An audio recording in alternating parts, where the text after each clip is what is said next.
밝게 좀 시작하고 싶은데 좀 그러지 못해 죄송하고 한 두 가지 정도 같이 좀 기도했으면 좋겠습니다. 지난 주간 일정 동안에 아주 좀 가슴 아픈 사고가 있었잖아요. 삼성중공업에서 많은 분들의 생명이 떠나는 아픈 상처와 같은 그런 사고가 있었습니다. 중공업에 다니는 우리 청년들 생각할 때 제가 너무 가볍게 생각한 것 같아요. 너무 위험천만한 일을 정말 힘들고 어려운 상황 가운데 일을 감당해내고 있는데 기도가 많이 필요한 것 같습니다. 일은 할 수 있지만은 그 무너진 마음은 쉽게 일어나기가 참 쉽지 않잖아요. 제가 얘기를 들어보니까 그전 주까지 그 현장에서 일하던 청년이 저희 청년들 가운데 있습니다. 그래서 예사 일이 아닌 것 같아요. 먼저 좀 한 가지 기도 제목은 우리 중공업, 삼성중공업, 대우중공업 우리 다니는 지체를 위해서 혹시 다니시는 분 있나요? 주변에 보이면 좀 붙들어 주세요. 서로 손을 잡고 한번 기도합시다. 서로 손을 잡고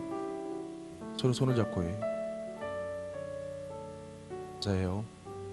서로 손을 잡고 서로를 위해서 하나님 정말 일하는 환경 가운데 안전하게 지켜주시고 하나님의 보호의 손길이 떠나지 말도록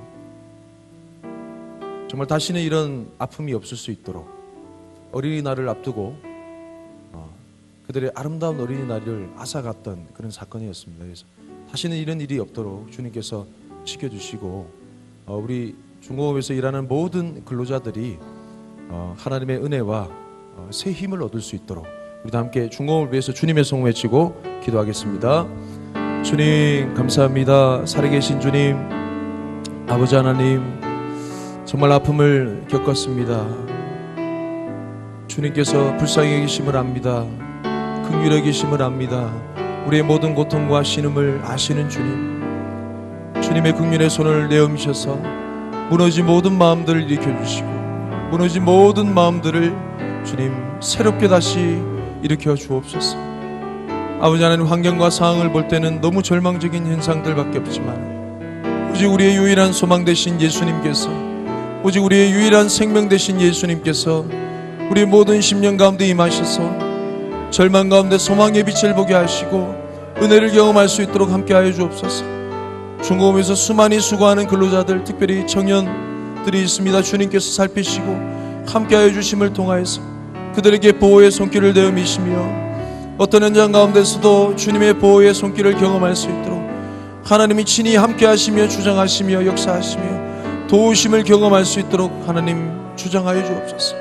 남일이 아님을 같은 마음을 가지고 같이 통회하는 마음을 가지고 기도합니다. 주님 피해자 가족들 가운데 주님께서 함께 하시며 은혜를 베풀어 주시고 그들의 모든 심령이 주님의 은혜 가운데 속히 회복될 수 있도록 무너진 마음들이 회복될 수 있도록 절망인 가운데 빛을 볼 수 있도록 하나님 함께 하시며 은혜를 베풀어 주옵소서. 주님의 생명과 주님의 은혜가 올라갈 수 있도록 아버지 하나님 도와주시며 은혜를 도와주시옵소서. 생계를 이어갈 수 있도록 주님 함께 하여 주옵소서. 가정을 잃은 그 슬픔과 아픔 주님 그들의 모든 심령 자녀를 잃은 말로 용용할 수 없는 고통과 아픔 가운데 그들의 모든 심령을 회복시켜 주시며 해방시켜 주시옵소서. 주님 우리 한 가지 더 좀 기도했으면 좋겠습니다. 우리 대통령 선거를 앞두고 있잖아요. 예비투표 하신 분들도 많이 계시지만 좀 다시 한번 안 하신 분을 위해서 좀 같이 기도했으면 좋겠는데 대선이 참 중요합니다. 그래서 예비투표 손길이 많았던 것 같아요. 관심들이 많은 것 같습니다. 혹시 안 하신 분은 소중한 한 표를 꼭 행사해 주십시오. 이 한 표로 하나님께서 사용하시는 능력의 도구가 될 줄 믿습니다. 할렐루야. 제가 한 가지 좀 당부드리고 싶은 말씀은 제가 웬만해서는 정치적인 발언을 안 하잖아요. 정말 중요한 기점이 있습니다. 여러분 그 사람의 댐댐이보다 제 말하는 부분에 오해하지 마십시오. 그 사람의 댐댐이보다 하나님께서 붙드시는 그 사람을 기억하십시오. 하나님은 저 멀리 있는 이방왕 느부갓네살도 사용하시는 하나님이었습니다. 믿습니까? 고레스 왕도 사용하셨던 주님이세요. 하나님이 사용하시면 막을 자가 없습니다. 그래서 그 사람의 댐댐이보다 그 사람을 사용하시는 하나님을 보시고 무엇을 기준으로 삼느냐. 여러분 담임 목사님도 계속 언급하시는데 동성애 관한 법이라든지 차별금지법에 대한 그 법 규정에 대해서 분명한 기독교적인 입장을 가진 그런 후보자가 당선이 되어서 정말 이런 부분들이 본물 터지듯이 사회 가운데 흘러가지 못하도록 정말 중요합니다, 여러분. 제가 한 가지 말씀드리면, 미국의 트럼프 대통령이 당선되었을 때 몇몇 의식 있는 크리스찬들은 아무도 뽑지 않았다고요. 마음에 드는 사람이 없었기 때문에. 근데 하나님께서 이 사람을 어떻게 사용하시는 부분이, 최근에 제가 이제 SNS를 통해서 접한 보도 내용을 보니까 미국에 두 가지를 허용하기 위해서 서명을 했다 하더라고요. 한 가지는 국가를 위한 구국 기도회를 다시 살리기를 위해서 서명을 했고, 한 가지는 언론의 자유와 집회의 자유를 보장하는 부분에 대해서 서명을 했습니다. 이건 뭐냐면 공개적으로 집회를 열면서 동성애는 죄입니다 라고 얘기할 수 있게 된다는 거죠. 정말 중요한 부분입니다. 미국은요, 신고를 해야 소그룹 모임 할 수 있고, 신고를 해야 구역 모임을 할 수 있는 형편이 되었어요. 신고 안 하고 모이게 되면 불법 모임이 되어서 처벌을 당하는 그런 나라가 되었습니다. 잘 들어주세요, 여러분. 집중해서 이 시간 기도합시다. 기도하시고 여러분 소중한 한 표를 행사하기를 결단합시다. 그래서 하나님, 이 나라가 정말 주님께서 원하시는 하나님의 법의 법치국가가 되게 하여 주옵소서. 하나님께서 사람을 세우시고 그 사람을 통하여서 일하시는 나라가 되게 하여 주옵소서. 소중한 한 표를 겸손히 행합니다. 주님, 이 한 표를 통해 주님 사용하여 주옵소서. 우리 다시 한번 대선을 위해서 주님의 성호 외치고 다 함께 기도하겠습니다. 주여, 살아계신 주님 감사합니다. 아버지 하나님, 대한민국을 사용하시는 주님, 사랑하시는 주님, 이 나라를 향한 주님의 열정의 불길이 꺼지지 않았음을 고백합니다. 만왕의 왕 되신 주님, 이 나라의 주관자 되시는 주님, 영광의 왕으로 임하여 주셔서 이번 대선 가운데 주님의 행할 길을 행하여 주옵소서. 하나님은 과연 살아계시며 우리의 투표 현장 가운데 살아계시며 국민들의 투표 가운데 주님의 역사하심을 드러내 보이시며 나타내 보이시는 주님이심을 믿습니다. 하나님 일하여 주시고 주님 역사하여 주시며 주님 능력 가운데 주장하여 주시며 함께하여 주옵소서. 우리가 한 표를 행사하지만 역사하시는 분은 주님이신 줄 믿습니다. 아버지 하나님, 우리가 한 사람 한 사람이 주님의 뜻을 행하기도 하지만은 주님의 뜻을 행하고자 발부둥치지만은 이 모든 것을 주관하시는 분은 하나님이심을 고백합니다. 사람이 주인이 아니요 하나님이 주인 되신 대한민국임을 온전히 선포하며 고백하오니 이번 대선 가운데 주장하시며 역사하시며 일하시는 하나님을 볼 수 있도록 신이 함께하여 주옵소서. 우리 청년들의 한 표를 통하여서 주님 일하여 주옵소서. 세미나에가 간섭하여 주옵소서. 아직까지 대한민국을 버리지 아니하시고 포기하지 아니하시는 주님의 역사를 아버지 하나님 이 대선 가운데 보기 원하오니 함께하여 주옵소서. 역사하여 주옵소서. 사랑이 많으신 주님, 언제나 좋으신 주님 감사합니다. 사람이 다 이해할 수 없는 삶의 형편과 사건 사고를 만날 때마다 주님 앞에 묻고 또 묻습니다. 주님, 불의의 사고를 당한 유가족을 주님 불쌍히 여겨 주옵소서. 그들의 모든 아픔과 눈물을 씻어주시고 십자가의 고통 능히 부활의 능력으로 견디신 주님께서 그들의 모든 심령마다 소망이 되어 주옵소서. 갈 길을 잃어버린 것 같은 그들의 모든 삶을 위로하여 주시고 함께 동료된 근로자들의 무너진 마음도 주님 세워주시며 중공업이 정말 하나님의 은혜로 말미암아 살아서 하나님의 능력으로 다시 일어설 수 있도록 주님 함께하여 주옵소서. 대선을 앞두고 있습니다. 하나님 일하여 주옵소서. 소중한 한 표를 행사하기 원합니다. 주님 사용하여 주옵소서. 대한민국을 버리지 아니하심을 끝까지 붙들고 계심을 나타내어 보여 주옵소서. 감사를 드리며 예수님 이름으로 기도합니다. 아멘. 우리 서로를 격려하는 박수로 마무리하도록 하겠습니다. 할렐루야. 다음 주에는 저희가 체육대를 가게 되죠. 그래서 야외에서 예배를 드리게 됩니다. 큐티 말씀을 통해 보면 이번 주, 다음 주 갈라디아서 말씀을 나누게 되어 있는데 다음 주는 못 나누니까 오늘 하루 만에 갈라디아서 말씀을 이제 나누게 되었습니다. 하루 만에 나눌 분량이 아니에요. 참 힘을 내서 잘 나눠보도록 하겠습니다. 갈라디아서 말씀은요, 정말로 열정적이고 아주 정말 물을 칼로 자르듯이 아주 분명한 복음의 말씀입니다. 사도 바울의 어조도 되게 열정적이며 분명하며 때로는 아주 험하게도 들리기도 합니다. 이 갈라디아서 말씀이 시대마다 되게 귀하게 쓰임을 받았는데, 특별히 이제 마틴 루터, 종교개혁을 일으킨 본인 마틴 루터의 그런 이신칭이 그런 복음 사상의 기반을 이루었던 말씀이 바로 이 갈라디아서 말씀입니다. 이 마틴 루터는요, 이 갈라디아서 말씀을 어떻게 불렀냐면 나의 캐더린이다라고 불렀어요. 왜냐하면 그분의 이제 사모님 이름이 캐더린이었거든요. 본인은 갈라디아서와 함께 결혼을 했다라고 이렇게 할 정도로 갈라디아서 말씀을 깊이 묵상하고, 또 그 말씀이 그 신명을 불을 지펴서 종교개혁의 불씨가 되었던 그런 기념비적인 말씀이 바로 이 갈라디아서 말씀입니다.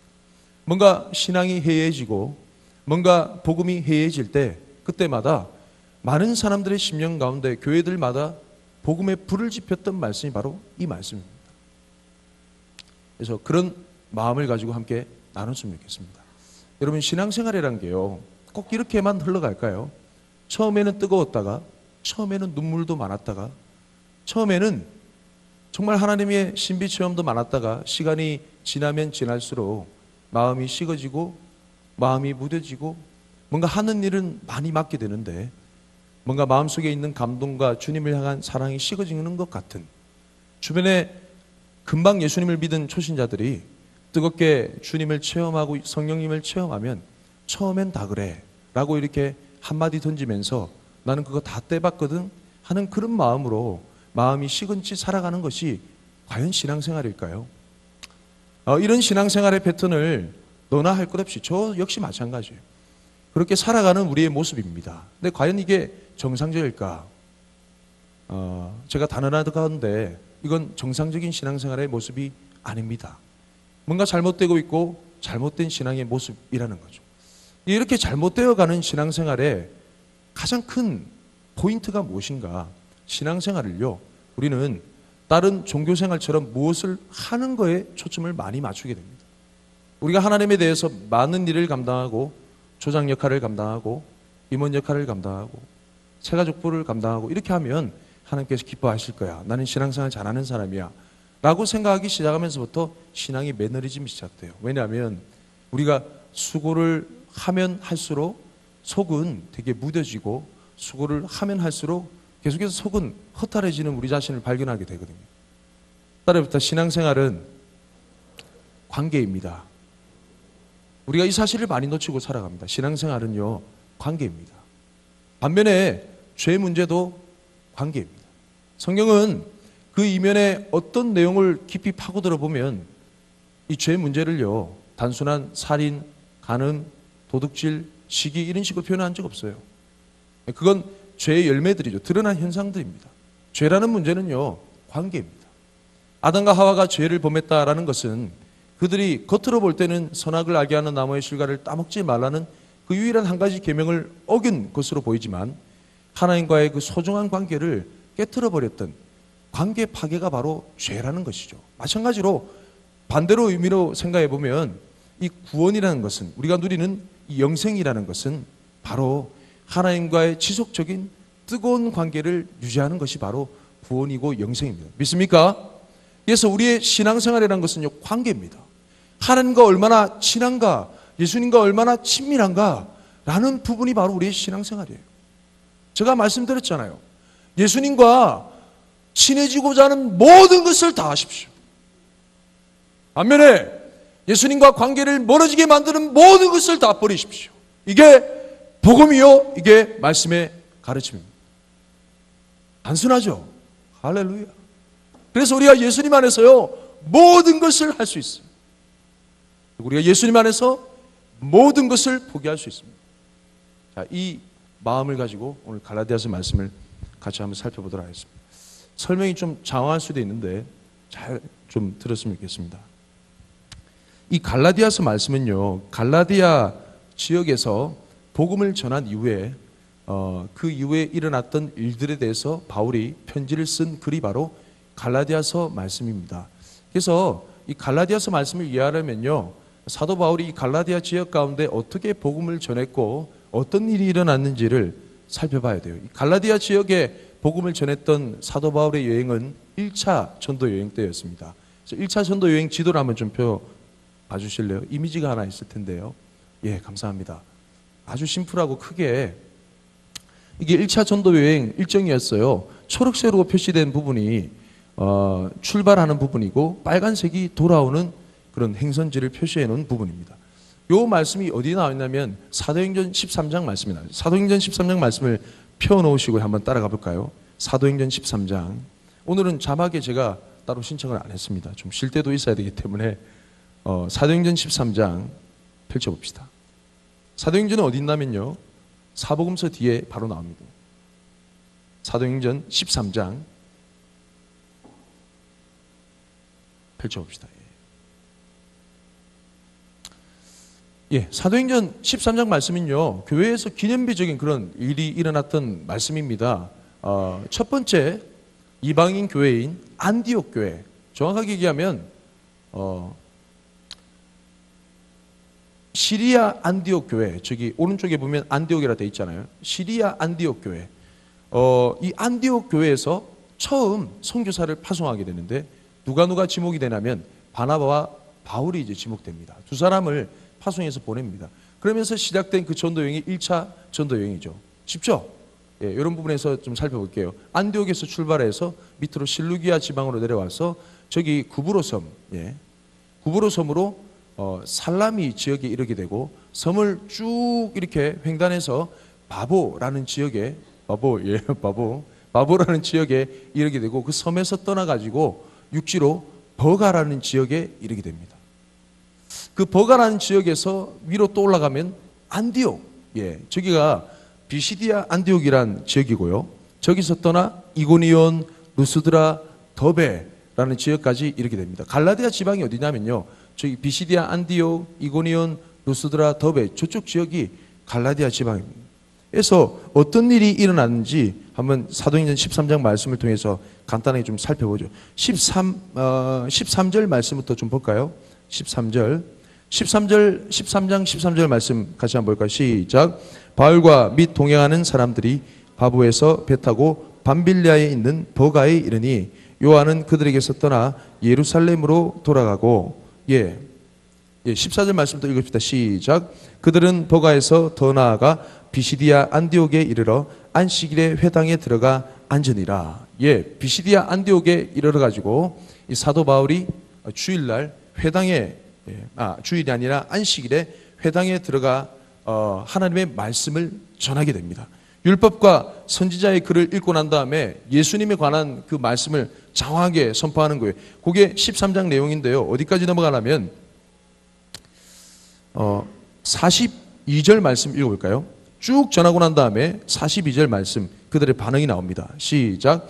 그들이 나갈새 사람들이 청하되 다음 안식일에도 이 말씀을 하라 하더라. 이 반응이 좋았어요. 그래서 말씀을 전해달라고 하는 거죠. 43절 말씀 또 읽어보세요. 시작. 회당의 모임이 끝난 후에 유대인과 유대교에 입교한 경건한 사람들이 많이 바울과 바나바를 따르니 두 사도가 더불어 말하고 항상 하나님의 은혜 가운데 있으라 고나이라. 그 모임이 끝난 후에 유대인과 유대교에 입교한 경건한 사람들이, 많은 사람들이 바나바와 이 바울을 따랐습니다. 반응들이 꽤 좋았다는 거죠.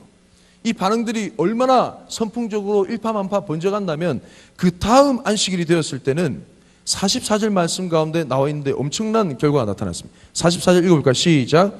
그 다음 안식일에는 온 시민이 거의 다 하나님의 말씀을 듣고자 하여 모이니. 이 비시디아 안디옥 지방에 있는 온 시민이 완전히 바나바와 바울이 전하는 능력의 복음의 말씀을 듣기 위해서 모이게 되었던 거예요. 첫 전도 여행치고 큰 수확이 벌어지는 거예요. 반응들이 일어나는 거예요. 재미가 있는 거예요. 근데 항상 주의 말씀이 능력으로 전해지는 것 가운데 방해 세력들이 있어요, 없어요? 있습니다. 그게 이제 드디어 나타나는 거죠.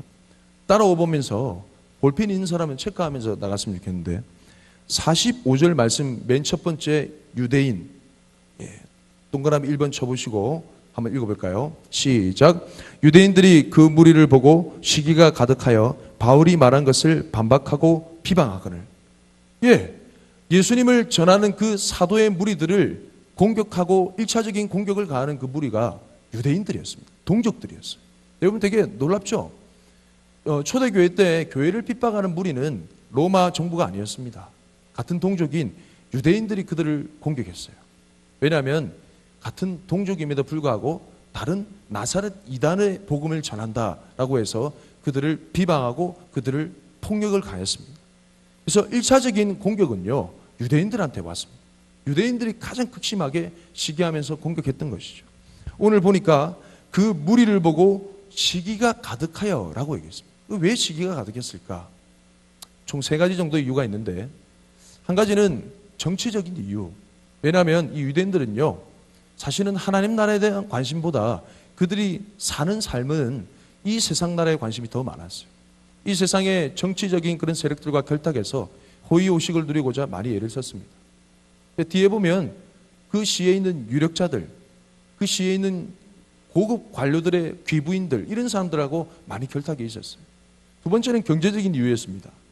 이들이 예루살렘을 통하여서도 그렇고 많은 수익을 그들의 무리들을 통해서 많이 누렸기 때문에, 그들이 경제적으로 누렸던 그들의 세를 통한 로마 정부의 그런 지배하에 그들의 세를 통한 누렸던 그런 많은 경제적인 이득, 기득권을 놓치고 싶지 않았기 때문에 그들은 그들의 무리를 많이 이제 모으고 살았던 거죠. 마지막 3번째 이유는 종교적인 이유였습니다. 왜 시기를 했느냐? 자기들은요, 끊임없이 유대교 가운데 입교해서 하나님을 믿었지만 그들 가운데는 안진뱅이가 일어난다든지, 눈먼 자가 눈을 뜬다든지, 귀머거리가 듣게 된다든지 이런 기적이 전혀 안 일어났거든요. 근데 예수님의 사도란 사람들은 가는 곳곳마다 말씀에 대한 표적과 기사가 일어났어요. 야, 우리가 보기에는 우리가 진짜인데 쟤들은 뭐야? 이런 종교적인 시기가 일어난 거예요. 이런 3가지 이유로 시기가 가득해서 그들을 이유 없이 핍박합니다. 위협을 느끼면서. 그러면서 이제 바나바와 바울이 담대히 그들의 복음을 증거하는데 48절 말씀에 그 지역에 대한 반응이 나타납니다. 48절 말씀을 읽어볼까요? 시작. 이방인들이 듣고 기뻐하여 하나님의 말씀을 찬송하며 영생을 주시기로 작정된 자는 다 믿더라. 예. 하나님의 말씀이 전해지는 곳마다 양면적인 사역이 나타나요. 주의 말씀에 갈급하고 말씀을 듣게 예정된 사람들은 그 말씀을 듣고 영생을 누리게 됩니다. 반면에 그 말씀이 바치거나 충돌이 일어난 사람은요, 그 말씀을 향해 공격하며 핍박을 가하게 됩니다. 예정된 자는요, 믿었어요. 그리고 기뻐했습니다. 49절 말씀 읽어볼까요? 시작. 주의 말씀이 그 지방에 두루 퍼지니라. 예, 하나님의 말씀이 흥황했어요. 그 지역을 완전 덮어버렸어요. 쓰나미처럼. 할렐루야. 이런 역사가 가트림 청년의 가운데도 충만하게 일어나길 축복합니다. 그 말씀이 충만하게 일어나는 가운데 그 이면에 50절 말씀해 보니까 이에 유대인들이, 동그라미 2번이에요. 이에 유대인들이 경건한 귀부인들과 그 시내 유력자들을 선동하여 바울과 바나바를 박해하게 하여 그 지역에서 쫓아내버렸어요. 여기가 비시디아 안디옥 지방이었습니다. 그러면서 이 바나바와 바울이 아이고 그래 하면서 발에 먼지를 떨어버리고 그 지역을 떠납니다. 그런데 참 놀라운 것은 그렇게 그들이 복음을 전해줬던 그 사도들의 그런 모습을 봄에도 불구하고 52절 말씀에 보면 제자들은 기쁨과 성령이 충만했다라고 나와요. 할렐루야. 그래서 여러분, 복음이 증거되는 곳마다 공격이 나타나요. 나타날 수밖에 없습니다.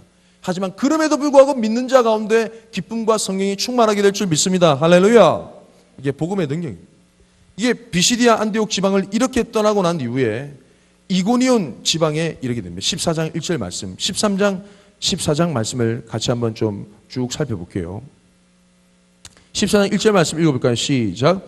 이에 이고니온에서 두 사도가 함께 유대인의 회당에 들어가 말하니 유대와 헬라의 허다한 무리가 믿더라. 예, 여기도 역시나 믿는 자의 무리가 많았어요. 그런데 2절 말씀에 보니까 그러나라고 시작됩니다. 2절 말씀 읽어볼까요? 시작. 그러나 순종하지 아니하는 유대인들이 이방인들의 마음을 선동하여 형제들에게 악감을 품게 하거늘. 예, 이 사람들의 마음을 선동하는 거예요. 이유 없이 악한 감정을 일으키는 겁니다. 서로 악한 감정. 그러니까 원래는 이 두 사도에 대해서 악한 감정이 전혀 없었어요. 근데 악한 감정이 일어나게끔 자꾸 선동하는 거예요. 저 두 사람 봐봐. 뭔가 이상하지 않니? 우리가 전하는 유대교랑 좀 달라. 뭔가 사이비 같아. 이단 같아. 잘못된 교리를 선포하는 것 같아. 너희 생각을 현혹시켜가지고 뭔가 이득을 취하려고 하는 것 같아. 이런 각각 교묘한 말을 동원하면서 악한 감정을 불러일으키는 거예요. 그러면서 연합되었어요. 그 연합된 사람이 바나바와 바울에게 어떤 일을 행하는가? 5절 말씀이 나와 있습니다. 시작. 이방인과 유대인과 그 관리들이 두 사도를 모욕하여 돌로 치려고 달려드니, 그때 6절 말씀에 보니까 그들이 도망했습니다. 그러면서 루가오니아의 두 성 루스드라와 더베와 그 근방으로 피하게 됩니다. 그러면서 거기서 또 복음을 증거하게 됩니다.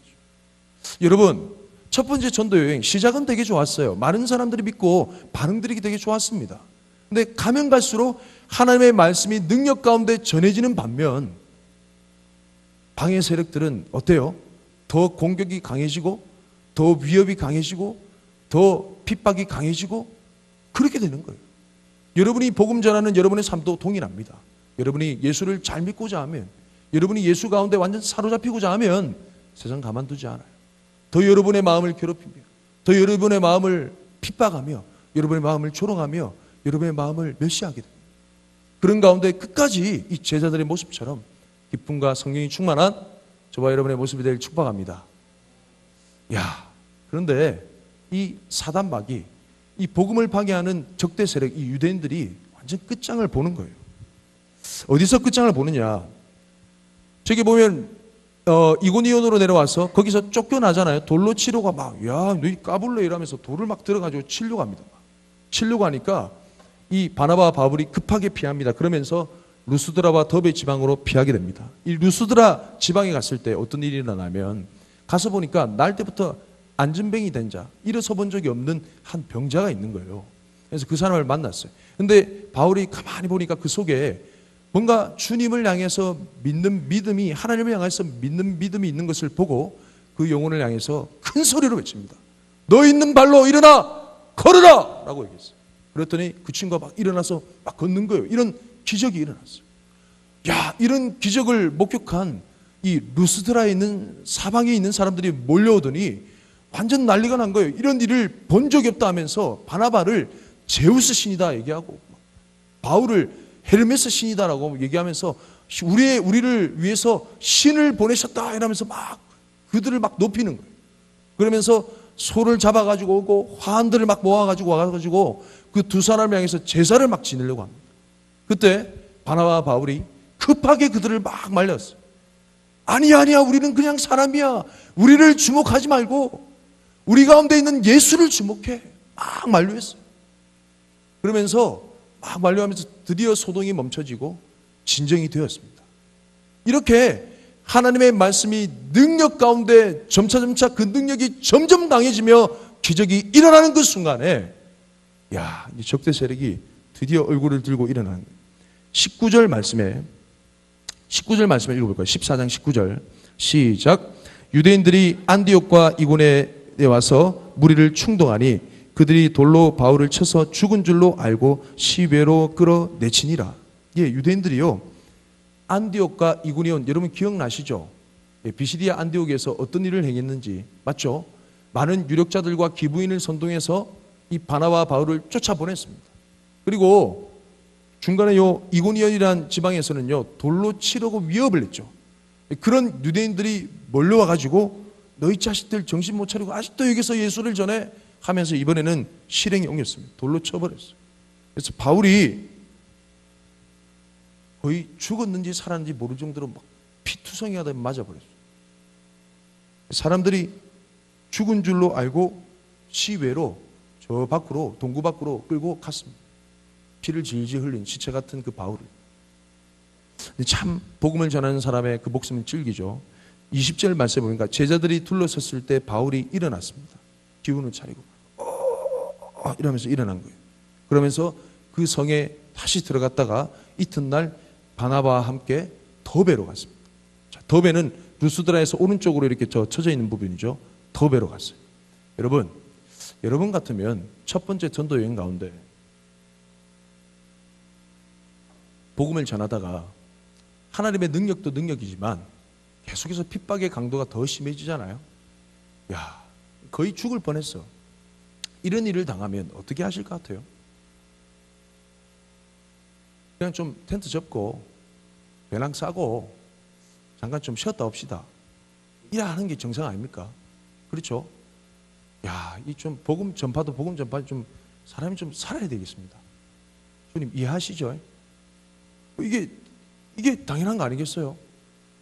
근데 참 놀라운 게 이 사도 바울이요, 이 갈라디아 지역에서 전한 복음을 잊을 수가 없는 게, 더베로 가가지고 진보다리 사고 육로로 해가지고 안디옥으로 베이스 캠프로 돌아간 게 아니고, 이 말씀을 읽어볼까요? 21절 말씀 한번 읽어볼까요? 21절 시작. 복음을 그 성에서 전하여 많은 사람을 제자로 삼고 루스드라와 이고니온과 안디옥으로 돌아가서. 미쳤습니다. 미친 거예요. 여기가 어디죠? 사람들이 돌로 쳐 죽였던 곳 아닙니까? 아니에요. 좀 전에 돌로 맞아 위협을 받았던, 세상의 유력자들과 기부인을 동원해가지고 협박을 받았던, 복음 전파에 앞서라린 아픈 추억이 있었던. 야, 한 번은 족한데 여러분, 군대 유격 훈련 또 받고 싶어요? 예? 혹한기 훈련 또 받고 싶습니까? 한 번은 족하잖아. 다시 가고 싶은 마음은 없잖아요. 조진 여기 갈래? 아, 안 가봤어? 아, 미안합니다. 사람 잘못 골랐네. 저는 이빨이 너무 센 게, 참, 예. 그런 사람 없잖아요. 한 번으로 족하지. 다시 가가지고 그 과정을 그 사람들이 이글거리고 있는데, 사도 바울은 진보다리 싸들고 집에 돌아간 게 아니고 다시 그 길로 돌아갑니다. 그러면서 지나가는 곳곳마다 제자들을 향해서 피투성이가 돼. 광대뼈도 튀어나와 있고, 복싱 선수 막 어두만 얼굴이 막 퉁퉁 부어. 안 그렇겠어요? 이 돌을 던질 때 사람 죽으라고 몸에 던지면 별로 소용이 없잖아. 대가리 죄송합니다. 머리에 이렇게. 아싸, 난 맞췄다 이러고 머리에 차도를. 그래야 사람이 죽잖아요. 얼굴에 얼마나 많이 맞았겠어요. 골이 깨지고. 그 모습을 해가지고 제자들한테 전하는 말씀이 뭐냐면 22절 한번 읽어볼까요? 시작. 제자들의 마음을 굳게 하여 이 믿음에 머물러 있으라. 권하고 또 우리가 하나님의 나라에 들어가려면 많은 환난을 겪어야 할 것이라. 눈물의 복음이 있었던 그 현장이 바로 갈라디아 지역에 있습니다. 여러분의 복음의 현장, 그 직장은 다시는 가기 싫어요, 목사님. 예수 믿는다는 이유로 정말 부당 대우를 해야 했던 그 직장, 그 다시 돌아가는 그 심정이에요. 이런 갈라디아 현장 가운데 그 곳을 생각하면서 사도 바울이 쓴 편지가 바로 갈라디아서입니다. 근데 과연 이곳 가운데 어떤 일이 벌어졌느냐? 이 1차 전도 여행을 마치고 시리아 안디옥으로 돌아오고 난 다음에 소식을 들었어요. 어떤 소식을 듣게 되냐면, 그 남아있던 유대인들이 그 복음 가운데 사로잡혀 있고 기쁨과 성령이 충만했던 그 성도들을 향해서 자꾸 유대인들이 위협하고 협박을 했다는 거예요. 가만히 들어온 거짓 교사들이 다른 복음을 전했다는 겁니다. 이 갈라디아서의 핵심 주제는요, 다른 복음은 없다는 겁니다. 오직 예수만 있다는 겁니다. 할렐루야. 이 갈라디아 지역 가운데 다른 복음을 정말 바이러스 뿌리듯이, 전염병 뿌리듯이 팍 뿌려버렸어요. 근데 참 아이러니하게도 이 많은 사람들이 이 유대인들을 두려워하면서 이 다른 복음을 급하게 쫓아가면서 빠르게 그들의 복음에서 돌이켜버렸어요. 이 소식을 들으니까 초창기잖아요. 초창기 열정이 가득한 그 사도 바울의 심령에서는 도저히 이게 이해가 안 되는 거예요. 내가 어떻게 복음을 전했는데 목숨을 바쳐가면서까지 피투성이가 되기까지 그들을 만나서 여러분 믿음 가운데 떠나지 마십시오 라고 복음을 전했는데 어떻게 떠날 수가 있을까? 라고 하면서 썼던 편지가 바로 갈라디아서입니다. 그러니 처음부터 보통 이제 여러분 가운데 은혜와 평강이 가득할 것입니다 라고 얘기한 다음에는 문안 인사를 하고 이렇게 하는데 앞부분부터 저주를 퍼부어버려요. 정말 하나님께서 명하신 복음 외에 다른 복음을 전하는 자들에게는 저주가 있을지어다 라고 얘기합니다. 이런 것처럼 너무 험악한 그런 표정과 험악한 언어를 구사하면서 시작한 이 서신서가 바로 갈라디아서입니다. 그런 내용 가운데 오늘 핵심 내용인 2장 말씀을 좀 간단하게 살펴보고 마무리하고자 합니다. 여러분 표정 보니까 간단하게 좀 살펴봐야 될 것 같아요. 자, 오늘 본 말씀을 좀 돌아올게요. 예. 제가 내용을 짧게 말씀드리고 제가 설교 준비하면서 들었던 예화를 좀 같이 나누고 난 다음에 같이 좀 기도하고자 합니다. 갈라디아서 2장 말씀 11절 이후의 말씀은요, 이런 말씀입니다. 게바가 안디옥에 이르렀을 때 책망받을 일이 있기로 내가 그를 대면하여 책망하였노라. 이 게바는 베드로를 얘기합니다. 베드로 사도. 이 베드로 사도는요, 일찍이 사도행전 10장 말씀에 고넬료 사건을 통해 가지고 이방 땅에도 하나님의 복음이 증거된다는 확신을 가진 사람이었어요. 고넬료 집에 들어갈 때 그가 했던 명언이 이렇습니다. 내가 사실은 이방인들과 함께 식사하며 그들 가운데 유숙하는 것이 우리 유대인의 법상으로는 불법인 줄 알지만 하나님께서 주의 천사가 나에게 나타나셔가지고 가라고 하셨기에 순종하는 마음으로, 그리고 이방인에게도 복음이 증거되고 성령이 임한다는 그 확신을 가지고 여기 왔다라고 하면서 그 집에 유숙하면서 말씀을 전했더니 모든 무리 가운데 성령님이 임하셨습니다. 할렐루야. 그래서 베드로는요, 하나님의 성령이 이방인들 가운데 미치는 것을 봤던, 경험했던 사람입니다. 이 베드로는 할례를 받은 유대인들을 위해 보낸 사도입니다. 유대인들을 위해 그가 가서 하는 말이, 이방인들에게도 복음이 전해지니까 유대인들이요, 예수님께로 돌아와서 저들과 함께 연합하여 하나의 교회를 이룹시다 라고 쓰임받았던 인물이 바로 베드로였어요. 반면에 사도 바울이라는 사람은 이방인들에게로 가서 여러분에게도 빛이 있습니다, 여러분에게도 소망이 있습니다, 예수님만이 유일한 길입니다, 우리는 예수님 안에서 여러분이 너무 혐오하고 싫어했던, 도저히 하나가 될 수 없었던 유대인들과 함께 상종하며 하나의 가족 공동체를 이룰 수 있습니다 라고 부르심을 받았던 인물이 바로 바울이었어요. 근데 이 베드로, 할례를 받은 유대인들에게로 보냄을 받아 그들에게 복음을 전하기로 작정된 이 베드로, 그리고 이방인에게 복음이 증거되는 것을 목격했던 그 베드로, 그가 이런 일을 벌였다는 거죠. 안디옥에 이르렀을 때 책망받을 일이 있어서 그를 직접 대면해서 바울이 책망했습니다. 어떤 내용이냐면 12절 말씀에 보니까 야고보는 예루살렘 교회 수장이었습니다. 야고보에게서 온 사람이다. 이 말은 예루살렘 교회에서 파견한 파견인들이었어요. 유대인 파견인. 어떤 이들이 이르기 전에 게바가 베드로가 이방인과 함께 먹다가 그들이 오매 그가 할례자들을 두려워하여 떠나 물러가매 잘 밥을 먹고 있었는데 예루살렘으로부터 유대인들 사찰단이 건너온다라는 소식을 듣고 겁이 질려가지고 급히 떠나버리는 거예요. 아유, 베드로 선생 어디 가십니까? 아이고, 급한 일이 있었어요, 죄송합니다. 일어나 버린 거예요. 근데 이런 모습을 보고 남은 그 유대인들도 함께 그런 외식을 동참하는 거예요. 눈앞에 많은 사람들 앞에서는 여러분 이방인들도 예수님 믿을 수 있습니다 라고 얘기하지만 유대인들이 보는 앞에서, 그런 유력자들이 보는 앞에서는 그들과 함께 상종하지 않는 이런 외식, 원리는 있지만은 실천을 하지 않는, 좀 이해되시죠? 이런 외식을요, 함께 가르침을 받은 유대인들도 따라하고 심지어 바나바조차도 그런 외식 가운데 현혹이 되어버렸다는 거예요. 뒤에 말씀에 나와 있어요. 그래서 초창기에 이 이방인들에게 전해지는 복음이 제대로 서 있지 않을 때 많은 혼란이 있었다는 거예요. 이걸 사도 바울은 그의 열정을 가미해서 너 베드로 지금 잘하고 있는 겁니까? 과연 그게 복음이에요? 우리는 예수님 믿는 믿음만으로 구원받는 그런 복음을 믿고 있는 거잖아요. 책망을 했다라는 거예요. 그런 가운데 오늘 말씀이 이어지게 됩니다. 그러면서 이후에 말씀이 뭐냐면 어떤 율법의 행위로도 구원받을 수 없고 오직 예수 그리스도를 믿는 믿음으로 오직 은혜로 구원받게 됨을 이제 선포하는 거예요. 할렐루야. 여러분, 이 내용을 제가 어떻게 여러분 가운데 실감나게 다가갈 수 있을까?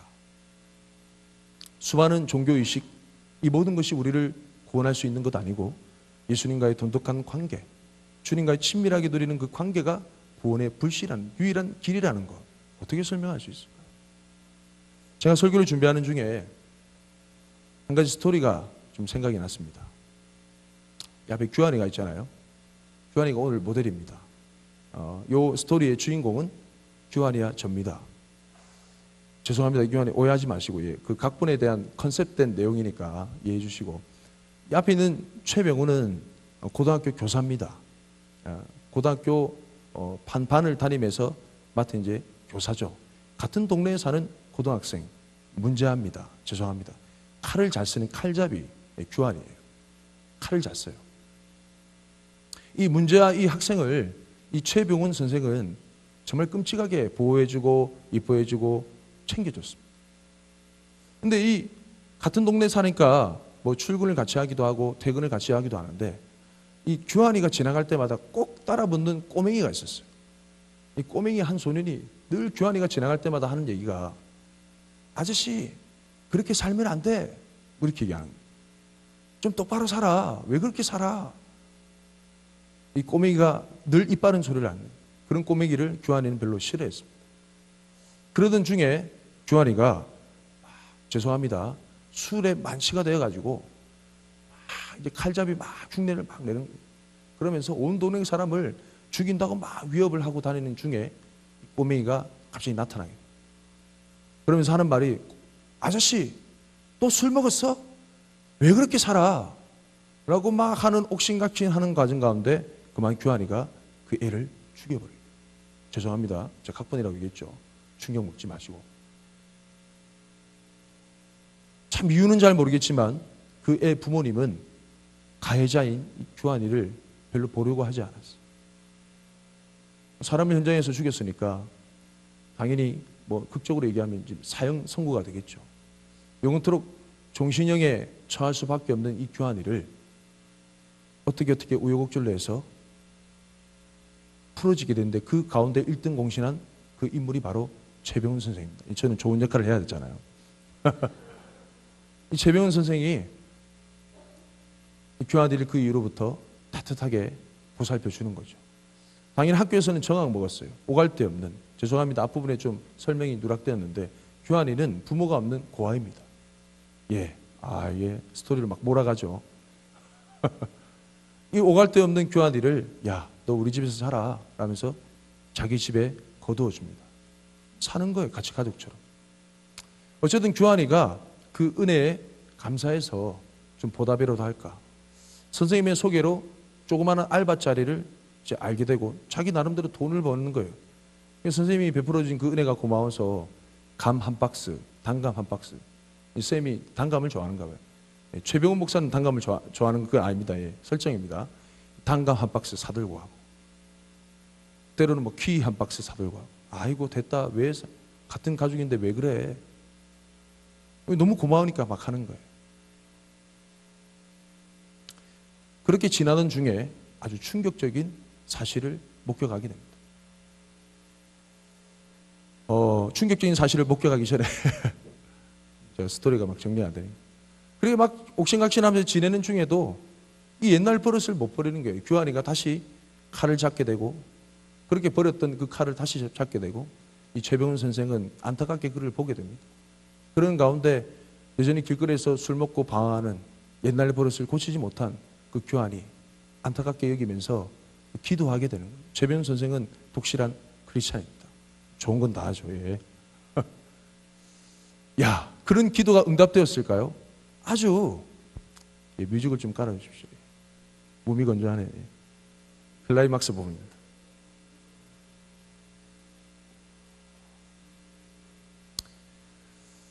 그러던 중에 그 최병훈 선생이 학교에 출근하고 난 이후에 좀 부탁을 했어요. 집을 좀 청소해달라. 규환이가 집을 청소하면서 장롱 한쪽 끝에 꼭꼭 숨겨져 있는 사진 한 장을 발견하게 됩니다. 그 사진을 물끄러미 쳐다보다가 규환이가 그만 오열을 하고 방바닥에 털썩 주저앉는 거예요. 예. 그 사진 속에 보니까 아빠와 딸의 모습이 있어요. 그 딸이 규원이가 죽였던 그 소녀였던 거예요.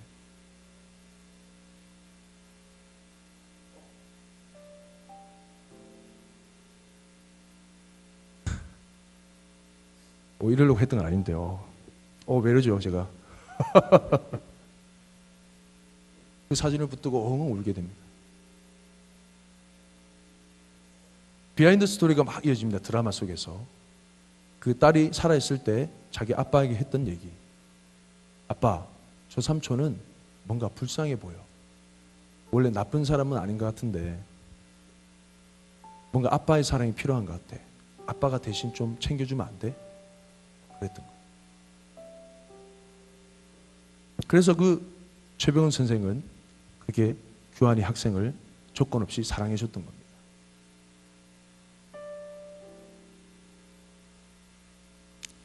그리고 그 딸이 얘기했던 것처럼 아빠의 사랑이 필요한 그 규환이를 자기의 아들 삼아 같은 집에서 같이 지내게 된 거죠.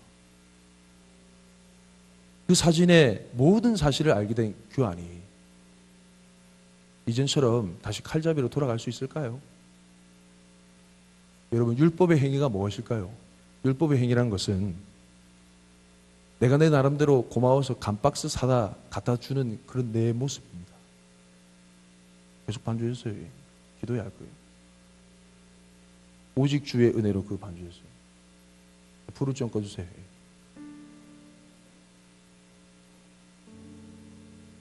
여러분, 우리가 나름대로 감박스 사들고 가고 키박스 사들고 가면 그 죽었던 그 딸이 살아 돌아올 수 있습니까? 불가능. 그렇죠. 여러분, 은혜라는 게 무엇일까요? 은혜라는 게 무엇일까요? 은혜는 받을 수 없는 자가 받는 것이 은혜입니다. 그리고 복음이란, 구원이란 무엇일까요? 원수되었던 자가 자녀가 되는 것. 그 사진 한 장을 발견한 이전에는 규환이는 그냥 그 집에 얹혀 살아가는 삼촌이었어요. 그 사진을 발견한 이후로 이 선생님이 자기 딸을 대신해서 나를 양자 삼아 줬구나 라는 사실을 깨닫게 됩니다. 할렐루야. 이 스토리가 지나가면서 맞다 그런 생각이 떠올랐습니다.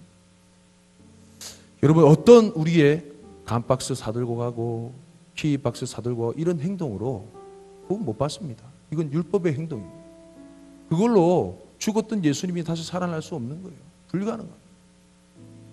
다시 얘기하면 하나님과의 나눠졌던 그 관계가 회복될 수 있는 길이 없습니다.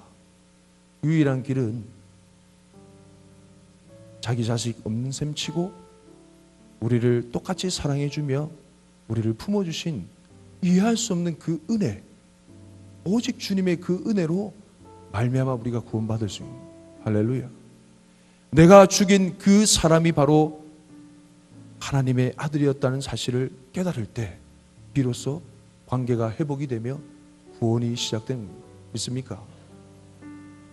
그런 의미에서 복음은요, 자유입니다.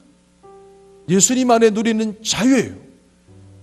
네 감박스 좀 사다 줄래? 네 키박스 좀 사다 줄래? 라고 구속하는 그런 율법이 아닙니다. 예수님 안에 자녀됨을 누려 라는 자유예요. 한 청년이 저에게 질문했습니다. 여러분, 오해하지 마십시오. 시험 들지도 마십시오. 저는 여러분 과감하게 얘기하고 싶습니다. 저한테 물어봤어요. 목사님, 문신하는 게 죄입니까? 제가 이렇게 대답했습니다. 문신에 관한 말씀이 있는 거 알아요. 레위기 말씀이 있는 것도 저 읽어본 적이 있습니다. 압니다. 그때도 알았어요. 근데 제가 이렇게 대답했습니다. 성경에 어디를 찾아봐도 이게 뭔가 예수님 믿는데 방해가 된다는 얘기를 나는 찾아본 적 없다. 그냥 거리낌이 없다면 관계없다 생각해요. 여러분, 이해 안 될 수도 있죠. 제가 앞부분에 얘기했잖아요. 예수님을 믿는 것 가운데, 예수님을 더 사랑하는 것 가운데 도움이 되는 것이라면 모든 걸 다 할 수 있습니다. 제가 어떤 다른 문신한 사람을 전도하기 위해서라면 할 의향이 있습니다. 평소에는 별로 문신할 그런 의향이 없어요. 왜냐하면 할 필요가 없어요. 만약 저의 이런 행동을 통해서 또 다른 누군가가 복음 안에서, 예수님 안에서 진정한 자유를 누린다면 저는 할 의향이 있습니다. 제 등판에 새기고 싶어요. 예수님의 노예라고 새기고 싶습니다. 저는 그게 우리의 진정한 자유라고 확신합니다. 할렐루야. 우리 자리에서 일어나 볼까요? 일어나 봅시다.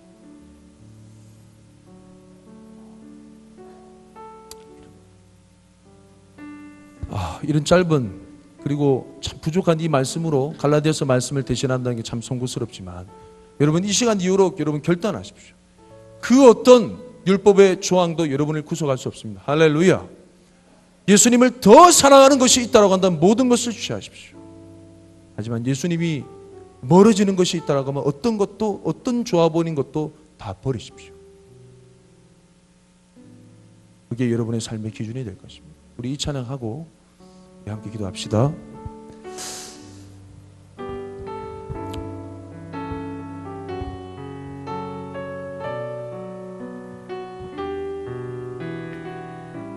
오직 주의 은혜로 지금 여기 서 있네. 오직 주의 은혜로 지금 여기 서 있네. 한없는 경배 한없는 찬양 내 영혼 예배 드리네. 나를 위해 이 땅에 오신 주의 은혜. 십자가 고통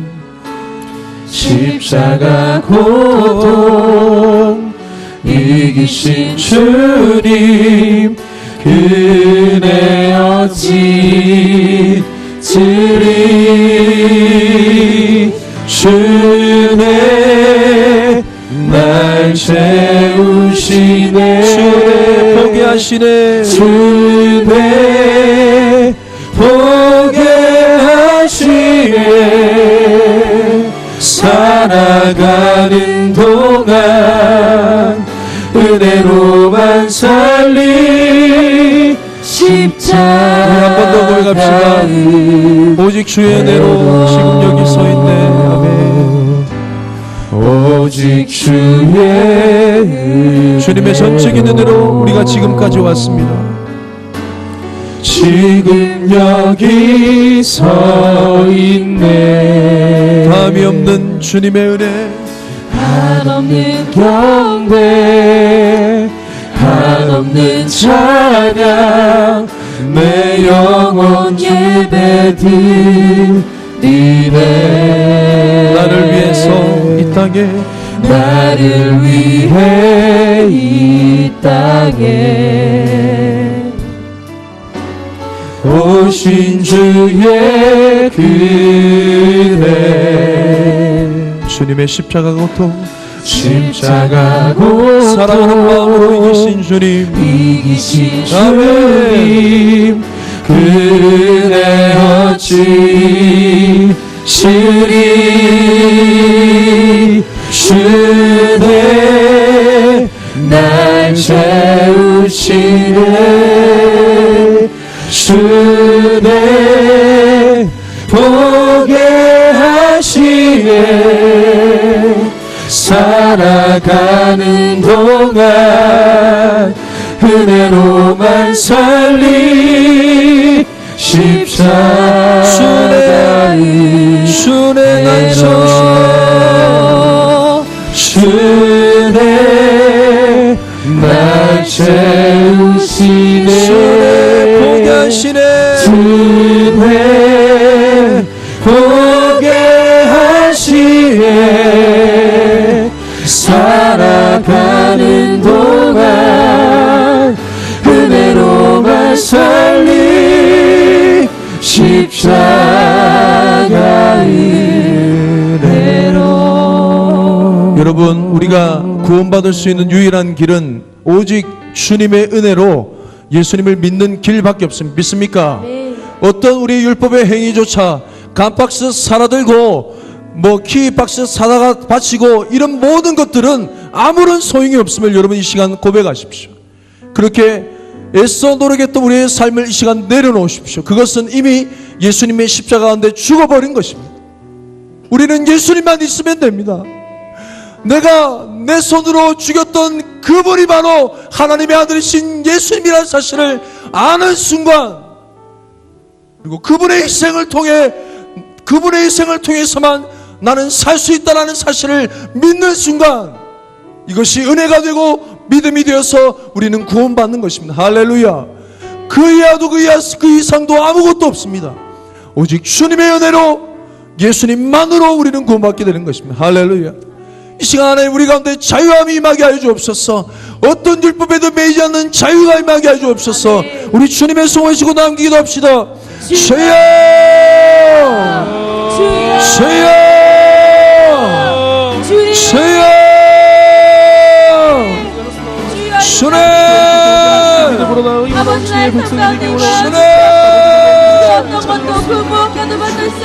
다른 어떤 것으로도 우리를 구속할 수 없고, 다른 어떤 것으로도 우리를 막을 수 없고, 다른 어떤 것으로도 구원할 수 없는 우리의 모든 형편 가운데 오직 예수님만이 우리의 길과 진리와 생명 되시며 우리 모든 사랑이 되시며 위로가 되시며 보게 하시네. 살아가는 동안 은혜로만 살리 십자가의 주님 인도하여 주옵소서. 주님 영광 받아 주옵소서. 주의 날 채우시네. 주의 보게 하시네. 예수님 안에서 누릴 수 있는 살아가는 자유, 온전한 자유, 은혜로만 살리 십자가의 주님 우리 가운데 역사해 주옵소서. 주님 우리 가운데 역사해 주옵소서. 사역해 주옵소서. 사역해 주옵소서. 예수님 안에 자유가 임하시고, 예수님 안에 자유가 있으며 예수님 안에 모든 것이 있습니다. 보게 하시네. 살아가는 동안 은혜로만 살리 십자가의 우리 서로 손을 잡고 같이 기도했으면 좋겠습니다. 개인의 문제가 아닌 모두의 문제이기 때문에 여러분 신앙생활에 기복이 심하시죠? 그렇죠? 네, 그런 현장 가운데서 많이 정죄받고 많이 힘드셨을 겁니다. 그렇죠? 여러분 해결할 수 있는 유일한 길은 예수님을 사랑하는 길밖에 없습니다. 믿습니까? 우리 시간 서로 손을 잡고 기도할 때 하나님, 예수님과 친밀해지고 사랑하는 길이라면 모든 걸 하게 하여 주옵소서. 예수님과의 멀어지는 어떤 좋은 것이라도 다 내려놓게 하여 주옵소서. 여러분 이 길밖에 없어요. 우리가 반대로 하기 때문에 너무나 힘들고 어렵고 기복이 심한 신앙생활을 하는 겁니다. 신앙이 오래될수록, 주님과의 관계가 깊어질수록 주님과 친밀함이 깊어질 수밖에 없는 게 신앙생활이에요. 다른 것은 가짜입니다. 우리가 무엇을 해야 된다고 가르치기 때문에 세월이 지나고 시간이 지나면 가슴이 묻어지고 착잡해지는 거예요. 잘못된 신앙생활을 하고 있는 겁니다. 여러분 그것 가운데 벗어날 수 유일한 길은 주님을 더욱 사랑하는 길밖에 없습니다. 할렐루야. 우리 서로 결단하기를, 주님 사랑하는 길이라면 모든 것을 하겠습니다. 주님 사랑할 수 없는 길이라면 모든 것을 버리겠습니다. 하나님 이 시간 우리의 결단 가운데, 한 주간의 삶의 결단 가운데 임하여 주옵소서. 주님을 더욱 사랑, 넘치도록 사랑, 그냥 예수에게 미쳐버리도록, 날 사랑하신 그분께 미쳐버리도록 주님을 사랑하기 원합니다. 아멘. 우리 주님의 성호 외치고 기도합시다. 주여, 주여, 주님, 주여, 예수님 사랑합니다. 예수님 사랑합니다. 채우시네. 주님 사랑해요. 보게 하시네. 살아가는 동안 은혜로만 살리 십자가의 해로 주네 날 채우시네. 주님의 보게 하시네. 살아가는 동안 은혜로만 살리 십자가의 내가 믿고 또 의지함은 내가 믿고 또 의지함은 내 모든 형편 아시는 주님 사랑합니다. 해주실 것을 나는 확실히 아네. 내가 믿고 또 의지하는 내 모든 형편 아시는 주님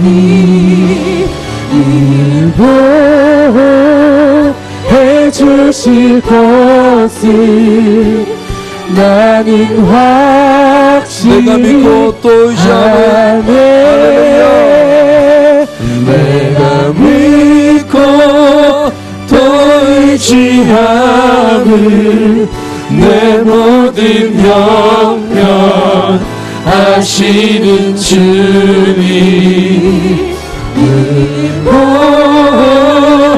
해주실 것을 나는 확실히 아네.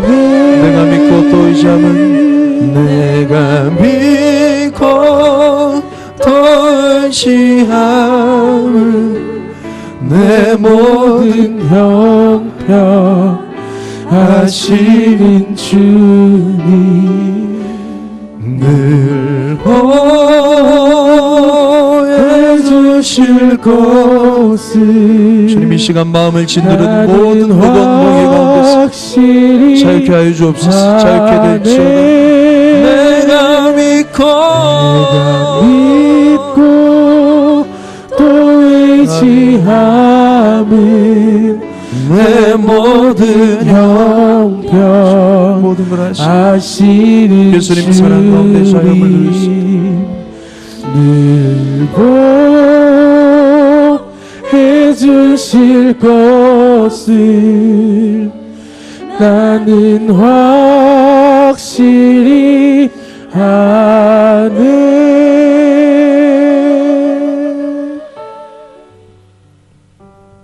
내가 죽인 분이 하나님의 아들이었다는 사실을 누구보다 사도 바울은 잘 알고 있었습니다.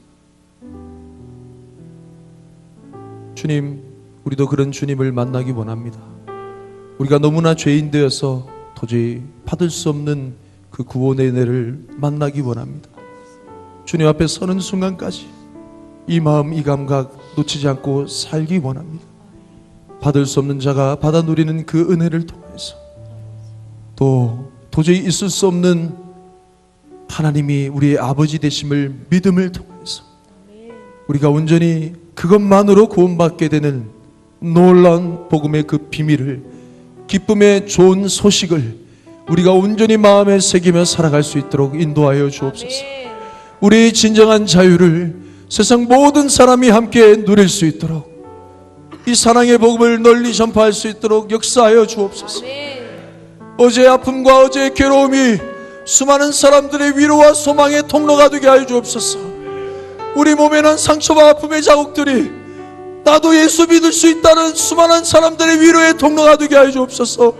예수님만이면 된다는, 예수님만으로 충분하다는 소망의 길이 되게 하여 주옵소서. 그런 소망과 기쁨이 넘쳐나는, 회복이 넘쳐나는 가뜨림 공동체가 되게 하여 주옵소서. 자유함이 넘쳐나는 가뜨림이 되게 하여 주옵소서. 하나님, 우리를 예수님 안에 자유롭게 하여 주옵소서. 자유케 하여 주옵소서. 자유하시오다. 자유하시오다. 아멘. 주님, 우리 가운데 그런 은혜로 임하여 주옵소서. 주님, 그렇게 우리가 사랑하게 하여 주옵소서. 놀라운 은혜 주심에 감사하며 찬양드립니다. 예수님 이름으로 기도합니다. 아멘. 우리 주님께